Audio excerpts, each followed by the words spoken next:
Abusiano pay me watching.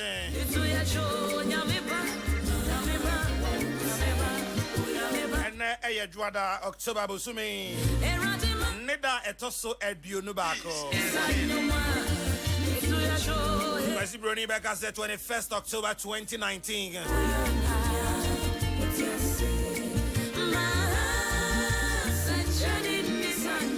Yadonya mi sister sign the Juada for Frache.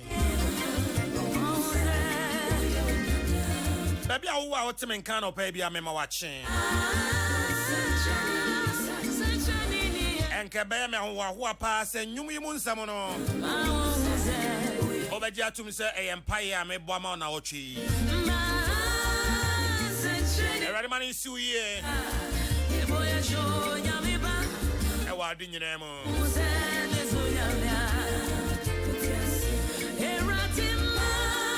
I was here from and I'll kiss you with me from the cardinal.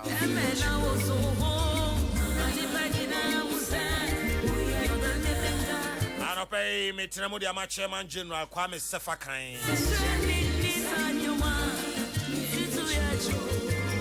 Mijramunia Namudia Sedama Dr. Faradexin Kennedy Asante Osai Kwajo Asante Stephen Bafo Isaac Odro Peter Square Michael Jare Arafat Victoria Kia Krantena Sari Mami Biama Kwafu and Afi Nana Ya Konedu I pay any Akabo Medi Kokrokoo Media Baby Alti and Kabia Yachira Kwani de Yesu today Ship House Abeka Junction Accra Emobia Kwa Badiba Kokrokoo Media Swano Pay Nyameti Asiebe ye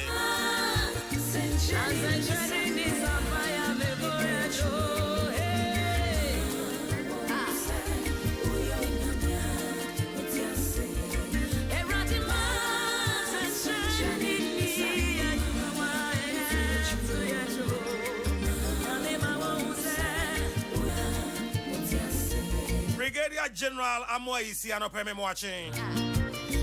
And a Major General Thomas upon paper I will mind me watching anope. Meko humasona mene emrashebe dwani ogina mamamfo a ewo ya pe kusogu. Kane so afo abedi cha no hwe nyamahoden ensem so John Ginapo atwetwe nkomo enanope. Honorable Peace FM suni ya watching. Major Zomenia. Na pom ti say. Oh, kakrakra yeguso. Ya pe kusogu. What is saying? Oh, yes, me call if you I was there on Friday, Saturday, and on 24 every visit inside, bra. So I had to cut the visit short into Masamba. I see. Oh, by PDS on. Some 24 for there, only choice. Yeah, PDS as me, I to say. I knew that we eventually get here, to be honest with you, because they are not buying you, and clearly, even though buying tried, first of all, to deny a lot of the issues that you're raising, it came to pass. Number two, I said, we said, look, based on your economy, we try dealing. I tried to renegotiate it and to restructure it. And eventually, no, I need the confirmation. I say, Mr. Kenofodata, actually, our MCC is finally terminate contract now. The interesting thing is the MCC and responded, and that is critical. And no, determine largely what transpires going forward. The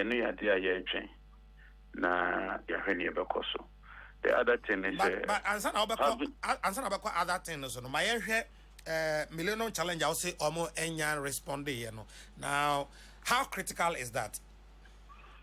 Of course, MCC trail letter by minister earlier.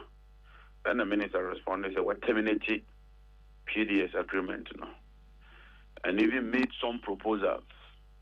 So when you mention now, they were making proposals to MCC for no, and definitely no. As almost responded, It is critical.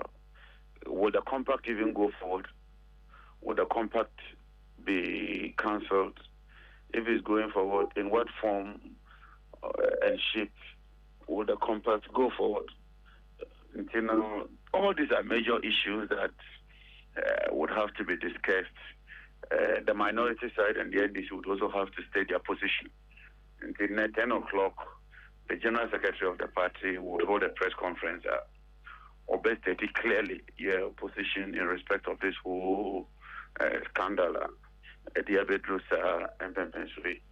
John, for a layman to say me, I meant to be aseno. Obi baby say, "Oh my Ghana, your Maya, your dear home." And to say, your electricity company of Ghana, next year, yepe, Ankron Krabby managed Nisika Babishim. Na PDS abuy a hen name who say, PDS, the econo, yempe, ye tremua. MCC no, dear no me, almost seems saying, I can't say, Pacho. It is true, sir, yeah, dear home. It is true, sir, we are sovereign. But we operate in an international community. So back here, Gambia for electoral disputes. The AU had to intervene. I don't know if you remember. There have been several instances. The international community, either AU, either ECOWAS. I think Zambia cried the ECOWAS, either UN. The issue of sovereignty, is taking a new dimension. It doesn't mean that we should kowtow to the whims and caprices of other countries. But when you enter into a compact with another nation, Nasa, Wajinesika, Astati, Ediskanibi, Parliament approvia, in exercising your sovereign right and deciding to terminate this contract, it's only fair and proper. So you involve the other party, you engage the other party because it has far-reaching implications. I don't want to begin to press the alarm buttons, but there were far-reaching, serious implications.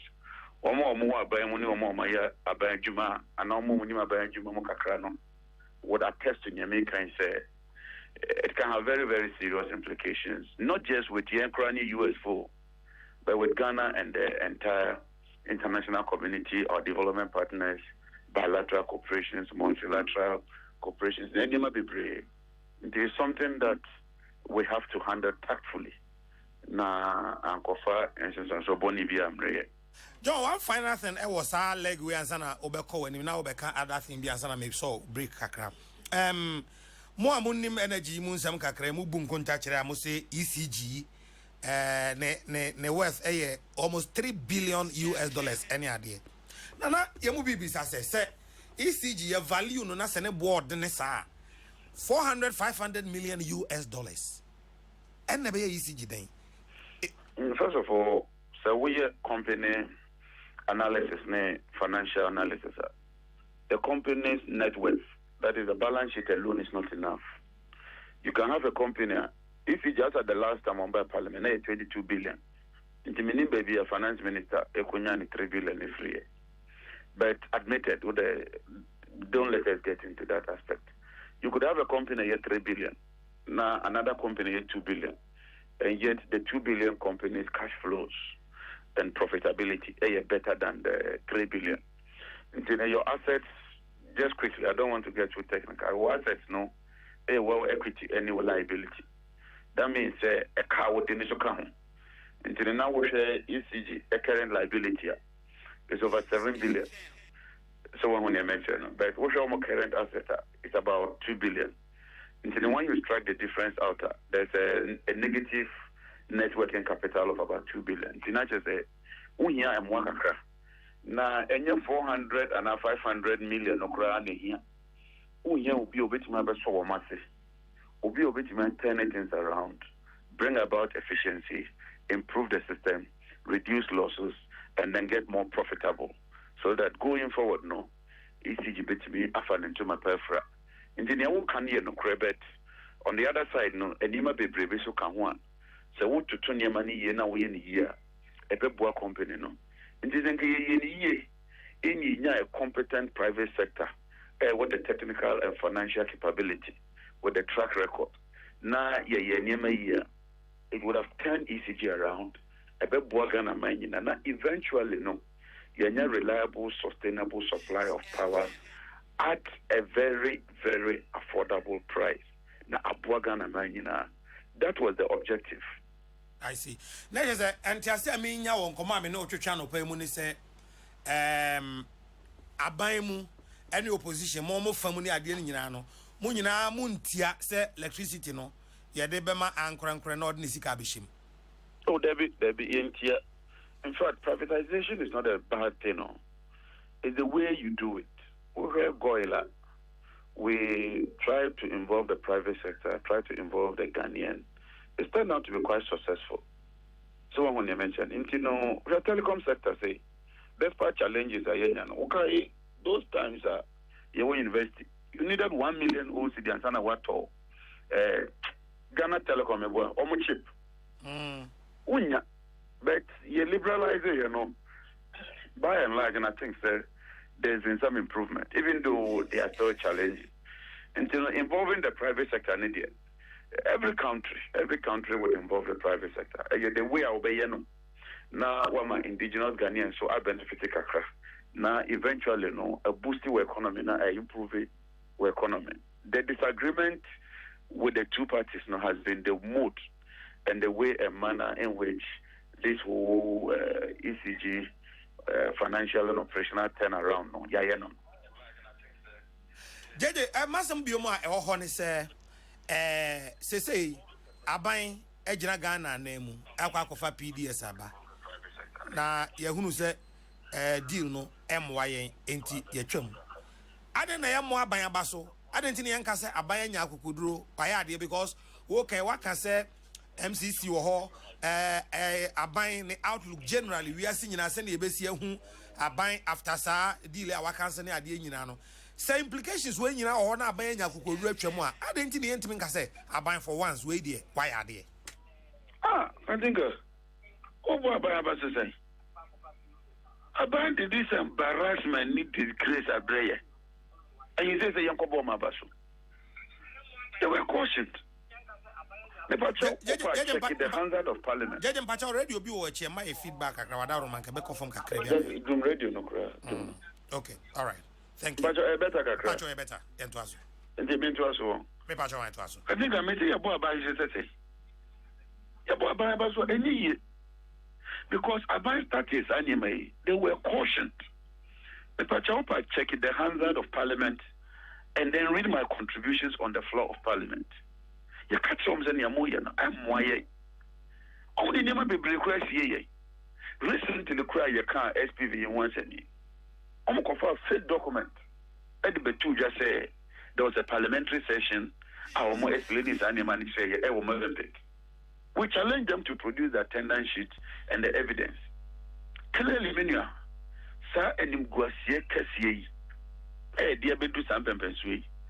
It is the direct cause of the Akufo-Addo government. Nothing else. Their decision to shortchange the system, to short-circuit the system, and to put personal private interest above national interest. Into Ubo Mabaswa, enye ye bakuse cry. Kiti cry say want to be more Mabaso. Into Yasamo. Now some not you. It's not over. There's just one leg of it. This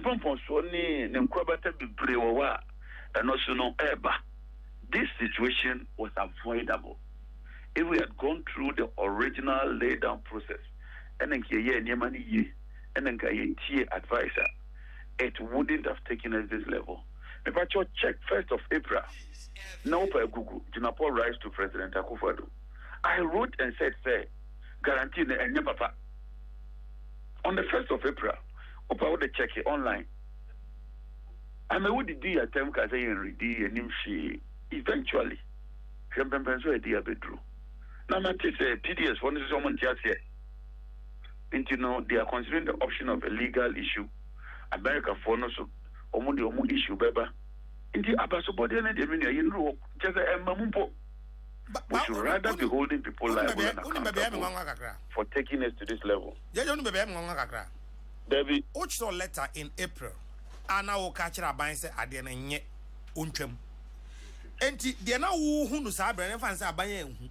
ene wahu anya sem kro a wo kan ya na ban so kan Debi anya sem kro tama me ka say nyana ban so fo be didi atem so ye nim ne ye ka aban so fo be ka say maka na fo mfie na ye amamoyefo we are only trying to make noise now you read it we don't even read it cannot be the same it cannot as they could do baby aban was compelled to follow your course no it was about the akwa aban wa enye ye and this is clear I'm sure saying conformity you know they would agree with me say yeah can clear you cause the harm create a problem create a mess and then jump on it under compulsion to terminate and then say so yeah more and then go be a bit my and then it takes a videos what you just go me boy o ma jibi no na ba abazubodi anyway anyway yeah the one so di ka kasa asem na fe na eboboba nti benim say mo press conference don't do na chi a ensam no beba wow ho na ye besen abane no abeju certainly general secretary will state clearly in a cogent manner the way forward for this whole agreement into okatawia but you bit me frame then we can deal with suggestions I hear the abano Mati yara se jeje anope John Jinapo kanen so afa be de cha no hwanyam hode ensem so ema o my Ghana ye ka say oye ya pe ko sogu emrahye bedwani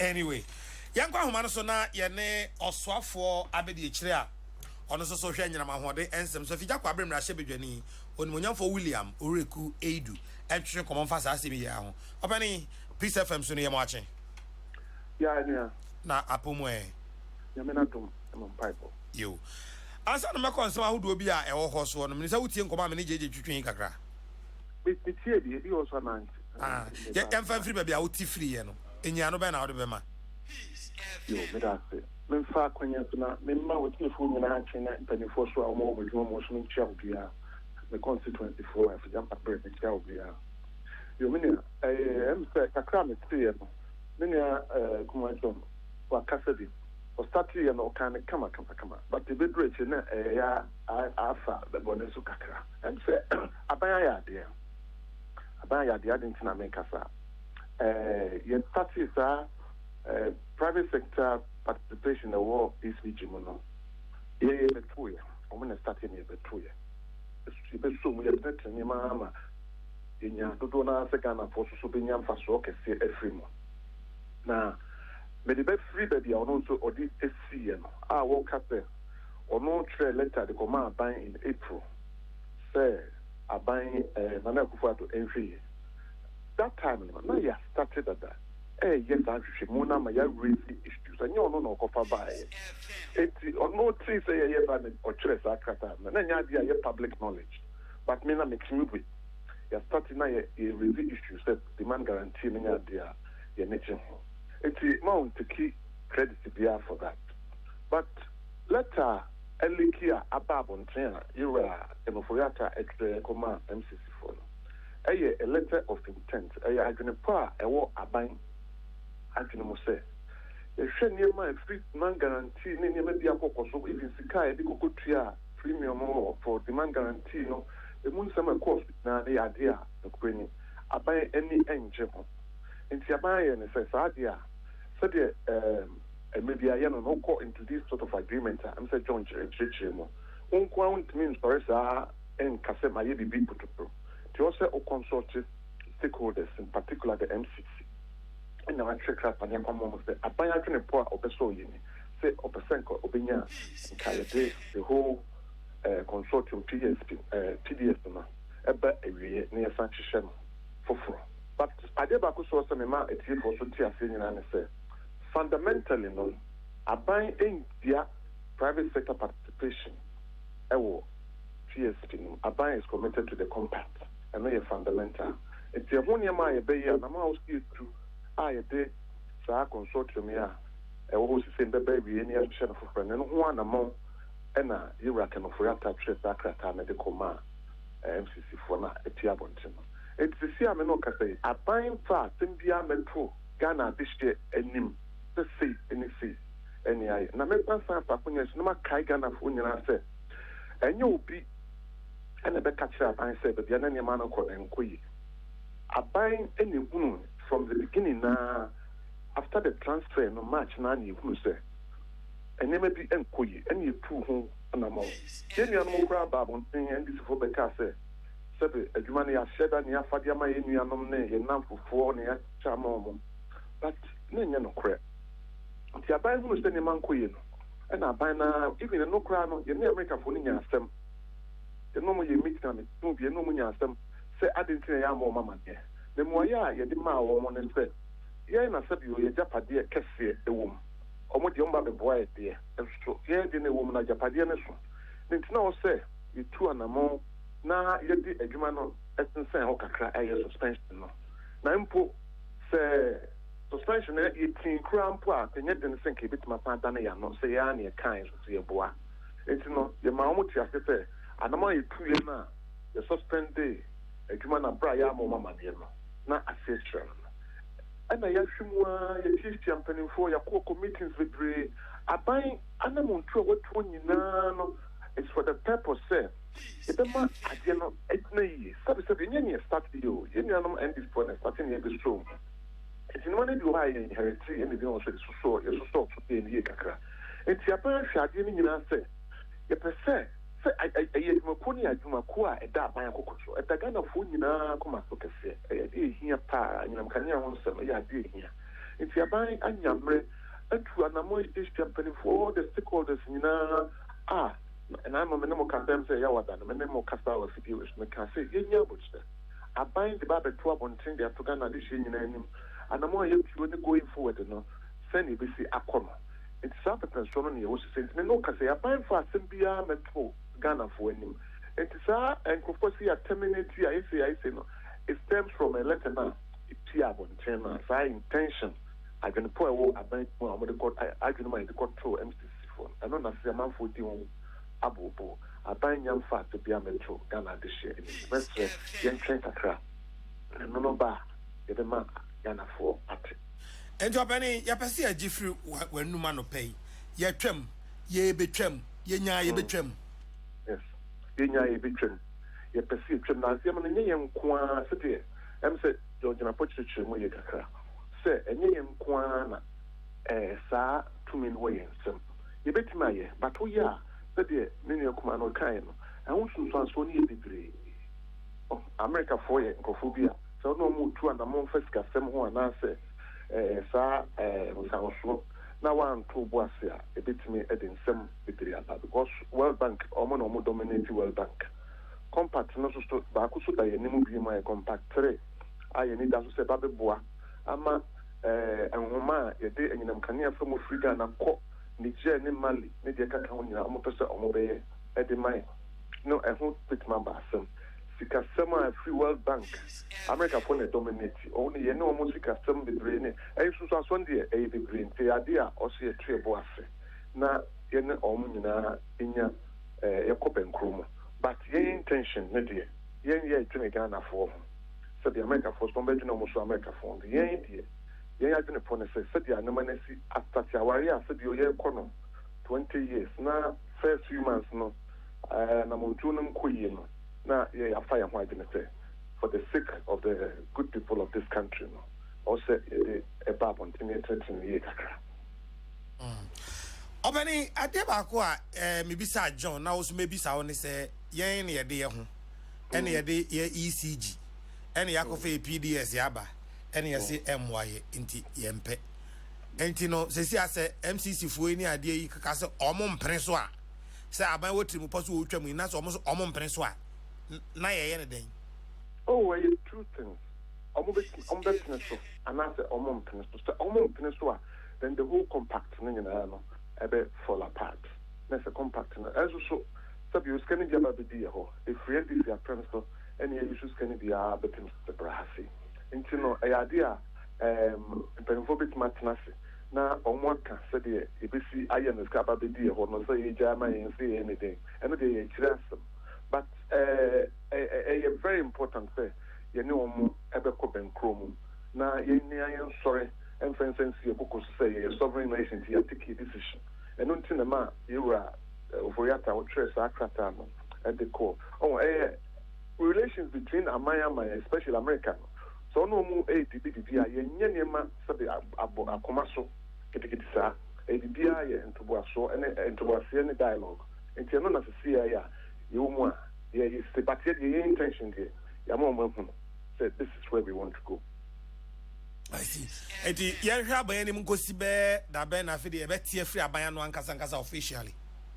Oh, me so last me catch one say enya dia e be tsan let ye pia bonten and pia and kabia and castellan ke train bakasa na pia bonten no ama enema no akwakọ ne kana akwakọ ye bibi kakra but me nyini say dia be chebe bia ko na no pay meeting bi be san koso e wo Washington o mu wi na ekoyi a obia ati ne ho ase a Mitiri say answer na watching query, you know. Now get the Atugan for exactly how we are going. Honorable, I don't pay Yadawasi, Robacon has actually be Biaba Bunes and a chicken coma, I best have an innovation come. Yo, Medas. Yes, see that's papa. So far, be charge and what then some soon when for William, Oreku, Adu, or yes, so far be the tree, and or ye Emra Shebi Jenny, Ewo Efija, Abre, or no, and Yanano, a chicken sa and Kumo, Mammy Cow said. Kokrokoo dwumadi no an wasungusu a uti Peace FM kasa fidi zuni